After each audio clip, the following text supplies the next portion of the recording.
Hi hello welcome to our channel. నేను మీ సిరి. ఈరోజు మనం చెప్పుకోబోయే కథ మిసెస్ అగస్త్య పార్ట్ 67. కథలోకి వెళ్ళే ముందు వీడియోని లైక్ చేసి హైప్ చేయడం మర్చిపోకండి. ఇక కథలోకి రండి. సెనరిట ఇలారా. తన చేతులు చాచడం ఆలస్యం. తన ఒడిలోకి చేరిపోయాను. ముందు స్టడీస్ మీద కాన్సన్ట్రేట్ చేయి. అట్లీస్ట్ 50% స్కోర్ చేయాలి. నా తల మీద ముద్దు పెట్టుకున్నాడు. నేను అంత ముద్దుని కాదనగానే అవునవును ఇంటెలిజెంట్. తన వెటకారానికి నాకు ఒళ్ళు మండిపోయింది. నువ్వు ఎంత బక్కగా ఉన్నావో తెలుసా అని అడిగాడు. ఓయ్ ఓయ్ అబద్ధాలాడుకు. నేను ఎక్కడ బక్కగా ఉన్నాను? చాలా నాజుగ్గా సరిగ్గా ఉన్నాను అని అన్నాను తనతో.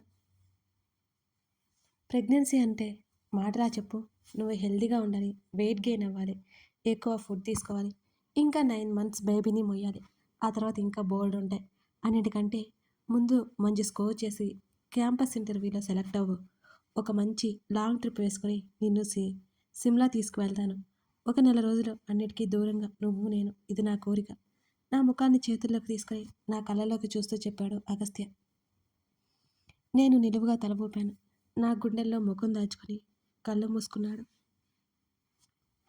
తన చుట్టూ చేతులు వేసి గట్టిగా బిగించాను. ఒక్కొక్కసారి నువ్వు అసలు అర్థం కావు రావణ్, కానీ నీ కోరిక ఏంటో నాకు అర్థమవుతోంది. నేను నవ్వుకున్నాను. మా రోజులు యథావిధిగా గడిచిపోతున్నాయి. ఒకరోజు ఉదయాన్నే నేను కాలేజీకి రెడీ అయ్యాను. అగస్త్య ఆఫీస్కి రెడీ అయ్యాడు. ఉన్నట్టుండి జయంతి ఆంటీ ఒక్కసారిగా ఊటిపడింది. బాబోయ్, మళ్ళీ మా రావణ్కి కోపం తెప్పిస్తుందోనని భయపడి చచ్చాను. ఏంటంటీ ఇలా వచ్చావు అని అడిగాను నేను ఊరుకోకుండా. క్రిష్ పేరు మీద ఆస్తి రాస్తాను అన్నావు కదా. ఎంగేజ్మెంట్, పెళ్లి ముహూర్తం అన్నీ కుదిరాయి. 4 రోజుల ముందు ఎంగేజ్మెంట్, తర్వాత పెళ్ళి ఆంటీ ఉత్సాహంగా చెబుతోంది. నేను మొన్న ఇంటికి వచ్చాను, మీరు లేరు. ఈరోజు కాలేజీ అయిపోయిన తర్వాత మధ్యాహ్నం వస్తాను. నేను అంకుల్తో మాట్లాడతాను. అగస్త్యకి అభ్యంతరం ఏమీ లేదు అనగానే ఆవిడ సంతోషంగా తల ఊపింది. ఈ విషయం ఎవరితో అనొద్దు, ముఖ్యంగా క్రిష్కి తెలియకూడదు. తెలిసిందంటే నిర్దాక్షిణీయంగా మీ అమ్మాయిని వదిలేస్తాడు. ఆస్తి కూడా పోతుంది. ఇక మీ ఇష్టం అని నేను అనగానే ఆ విషయం నాకు తెలియదా? నేనంత మూర్ఖురాల్ని కాదులే. సగం రాసిస్తే చాలు. నా కూతురు బ్రతుకు సంతోషంగా ఉండాలి, అప్పుడు ఉంటుంది. ఆమె నవ్వుతూ అంది. సరే సరే మీరు వెళ్ళండి. అగస్త్య కిందకి వచ్చాడు అంటే మొత్తం బయటపడుతుంది అని అన్నాను. అగస్త్యకి తెలియకుండా ఎలా ఎలా సంతకం పెట్టాడు? ఆంటీ అయోమయంగా అంది. నేను చెప్తాను మెల్లిగా, మీరు వెళ్ళండి అని అనగానే ఇదిగో అమ్మాయి, హ్యాండ్ ఇవ్వవు కదా నువ్వు అని అడిగింది కాస్త అనుమానంగా నన్నే చూస్తూ. లేదు లేదు, మీరు పెళ్లి ఏర్పాట్లు చూసుకోండి అని భరోసా ఇచ్చాను నేను. ఆవిడ సరే అని తల ఊపి సంతోషంగా వెళ్ళిపోయింది. ఎందుకో ఈవిడ చేస్తున్నది తప్పు అని నాకు అనిపించలేదు. తన కూతురు సంతోషంగా ఉండాలి, కానీ క్రిష్కి ఏమాత్రం కష్టపడకుండా ఆస్తి రావాలనుకోవడం కరెక్ట్ కాదులే. కానీ ఒక తల్లిగా తన కూతురు కోసం ఆలోచిస్తుందని నేను లైట్ తీసుకున్నాను. నాకు తెలిసి అగస్త్య ఈ విషయంలో అడ్డు చెప్పడు, కానీ జయంతి ఆంటీ మీద బ్యాడ్ ఇంప్రెషన్ ఏర్పడుతుందేమో అనిపించింది నాకు. అసలు ముందు చక్రవర్తి అంకులకి తెలియకుండానే నందిని గారితో బంధంలో ఇరుక్కున్నారు. ఈ విషయం తనకి తెలియజేయాలి. నేను ఆలోచనలో ఉండగానే తను కిందకు వచ్చేశాడు. ఇప్పుడు కాదు, రాత్రికి మాట్లాడాలి. అందుకంటే ముందు నేను చక్రవర్తి అంకుల్ని కలిసి ఒప్పించాలి. ఏంటి అంతగా దించుతున్నావు?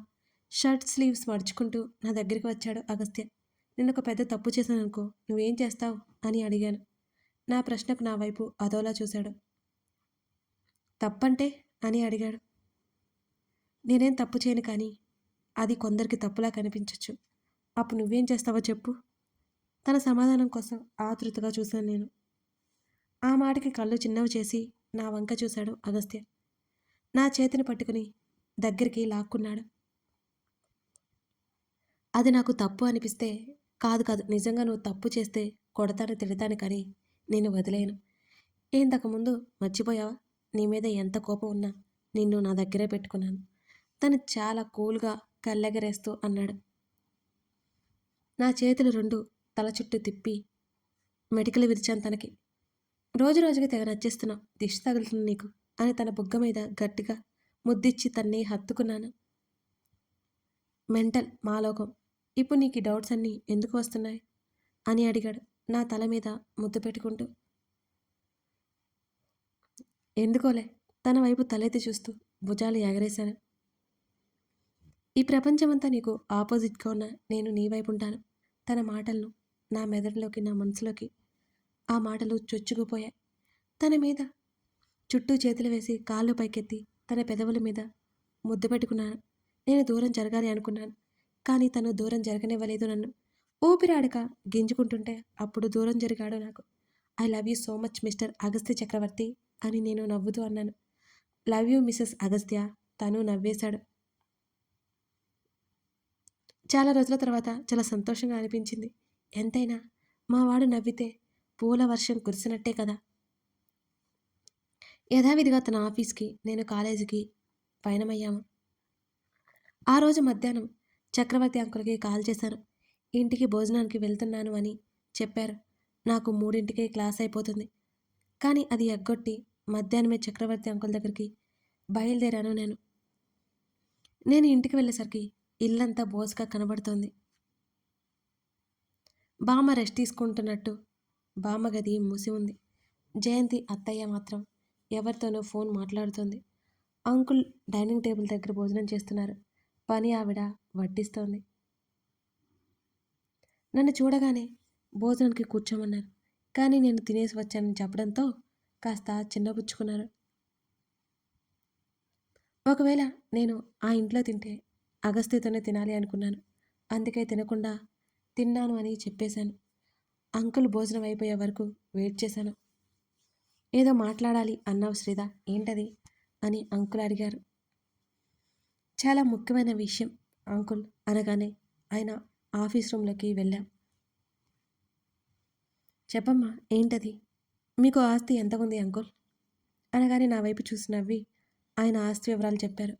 మీ ఆస్తిలో సగం కృషికిస్తారా నేను అడగగానే అంకుల్ ముఖంలో నవ్వు ఒక్కసారిగా చెదిరిపోయి ఆశ్చర్యం చోటు చేసుకుంది. శ్రీధా అని చాలా అంటే చాలా ఆశ్చర్యంగా పిలిచారు నన్ను. జరిగింది మొత్తం చెప్పాను అంకుల్కి. మీ చెల్లిని ఇలా డైవర్ట్ చేయక తప్పలేదు అంకుల్. ఆవిడ వల్ల మీ తమ్ముడు కొడుకు, మీ మేనకోడలు బలైపోతారు. ఇలా చెప్పగానే ఓకే అంది. ఇందులో ఆవిడ తప్పు కూడా ఏమాత్రం ఉంది అంకుల్. తన కూతురు కోసం ఇలా చేస్తోంది. నేను చాలాసేపు అర్థమయ్యేలా వివరించాను అంకుల్కి. అంకుల్ లేచి ఒక కబోర్డ్ లాకర్ ఓపెన్ చేసి అందులో నుంచి కొన్ని పేపర్స్ తీసి టేబుల్ మీద పెట్టారు. నా తమ్ముడు ఆస్తిపాస్తులు పోగొట్టుకున్నాడు అనే విషయం నాకు తెలుసు. అందుకే వాడి కొడుకు కోసం నేను ఇది ఇవ్వాలనుకున్నాను. ఎందుకంటే నా కొడుకు ఇవి ఎలాగూ తీసుకోడు, తీసుకునే పరిస్థితిలో లేడు. ఒక విరక్తికరమైన నవ్వు నవ్వి టేబుల్ మీద పెట్టాడు చక్రవర్తి అంకుల్. అవి చూడగానే నా కళ్ళు ఆశ్చర్యంతో పెద్దవయ్యాయి. అంకుల్ ఆస్తి మొత్తంలో దాదాపు చాలా విలువైన ఆస్తులు కృషికి ఇస్తున్నట్టు రాసిన డాక్యుమెంట్స్ అవి. ఇవి తీసుకెళ్ళి నా చెల్లి మొహన కొట్టు. ఈ ఇల్లు మాత్రం నా భార్యకి గుర్తుగా నేను చచ్చిపోయే వరకు ఇదే ఇంట్లో ఉండాలనుకున్నాను. మిగతా ఆస్తి మొత్తం నా కొడుకు కోసం, వాడు తీసుకోకపోయినా నా మనవల కోసమైనా ఉండాలి అని అన్నారు ఆయన భారంగా. ఆయన్ని చూస్తుంటే నాకు చాలా బాధ కలిగింది. కానీ నేనేం చేయను? అగస్త్యకి ఆల్రెడీ చెప్పాను కానీ తను ఏం పట్టించుకోలేదు. ఇచ్చే తల్లి ఇచ్చే.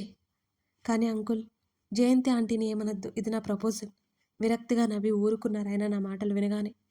అంకుల్, నీ కొడుగ్గా ఈ ఆస్తిని ఇవ్వడానికి ఒప్పుకుంటున్నట్టు వీటి మీద అగస్త్య సైన్ ఉండాలి కదా అని అన్నాను నేను.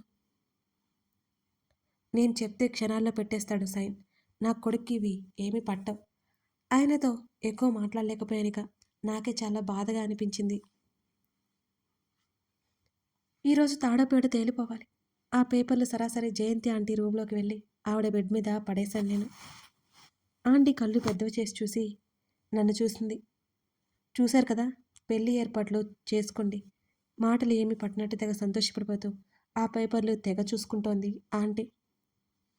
వీటి మీద అగస్త్య సైన్ చేయాలి. ఒకసారి తనకి చూపించి మీకు పంపుతాను అనగానే ఆవిడ ఒప్పుకుంది.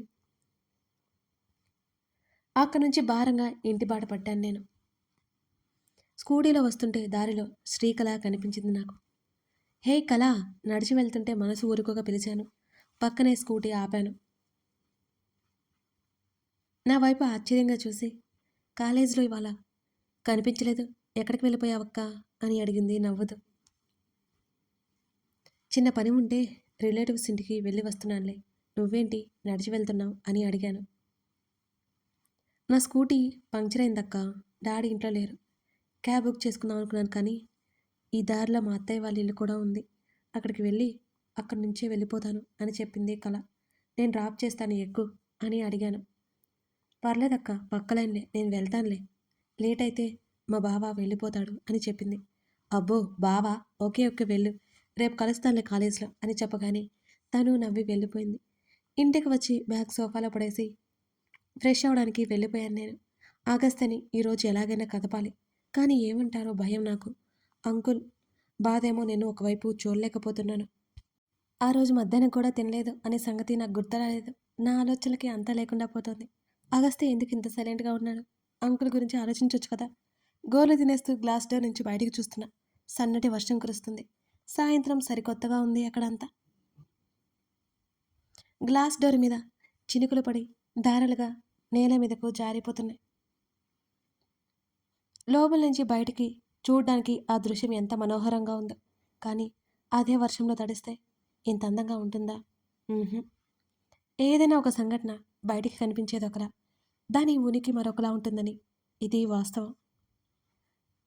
అందరూ అనుకునేలా చక్రవర్తిస్ ఫ్యామిలీ డబ్బు బాగా సంపాదించి కావలసినవి దక్కించుకొని ఎంతో సంతోషంగా ఉందని అనుకుంటారు. ఎక్కడ వాళ్ళు అక్కడ విచ్ఛిన్నమైపోయి బాధగా ఉన్నారు. ఆ విషయం ఎవరికీ తెలియదు. నాకు మా డాడీతో మాట్లాడాలి అనిపించి నేను డాడీకి కాల్ చేశాను. Daddy, baby, I miss you daddy. Miss you too baby. ఏం చేస్తున్నారు? ఆఫీస్ నుంచి వచ్చి కాఫీ తాగాను. నా బేబీ ఏం చేస్తుంది అని అడిగాడు డాడీ. కాలేజ్ నుంచి ఎప్పుడో వచ్చాను, అగస్త్య కోసం చూస్తున్నా అని అన్నాను. Very good. కాలేజ్ ఎలా ఉంది? చాలా చండాలంగా ఉంది. చదువుకోనంటుంటే చూడండి, అగస్త్య ఒప్పుకోవడం లేదు అని మూతి బిగించి చెప్పాను. అరే అలా ఎలా? మరి ఏం చేస్తావు? వద్దని చెప్పనా తనతో అని అడిగారు డాడీ నాకు వత్తాసుగా. వద్దులే డాడీ, తన క్లాస్ మీరెక్కడ వింటారు అని నీరసంగా అనగానే డాడీ నవ్వేశారు. పర్లేదు బేబీ, నేను వింటానులే అని అన్నారు. నేను చదువుకోవాలని తనకి ఇష్టం కదా, చదువుకుంటానులే చిన్నపిల్లలా చెబుతుంటే డాడీ నవ్వేశారు మళ్ళీ. నువ్వు గట్టిగా ఇష్టం లేదు అని చెప్తే బలవంతంగా వెళ్ళు వెళ్ళి అని తోస్తాడా ఏంటి? డాడీ అడుగుతుంటే అలా ఏం లేదు, నా ఇష్టంతోనే వెళ్తున్నా. వద్దు అంటే బలవంతం చేయడు కానీ సర్టిఫికేట్స్ కొనుక్కుందామంటే ఒప్పుకోవడం లేదు డాడీ అని పెద్ద కంప్లైంట్గా చేస్తున్నట్టుగా చెప్పాను.